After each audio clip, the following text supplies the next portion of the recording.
we'll go to the other car here. I'll show you the other thing we got to do. Inside here, you see this baby. There's the mechanism that undoes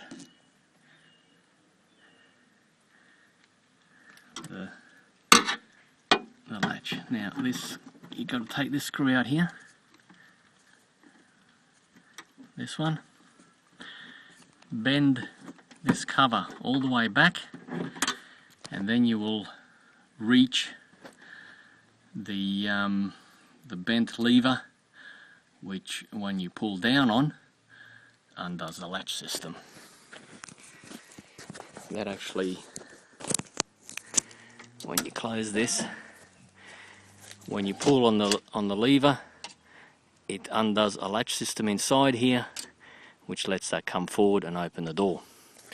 And of course the little solenoid has such a big hole in it that bent lever pops out over time, or if you slam the door too hard, it can actually bounce out of it.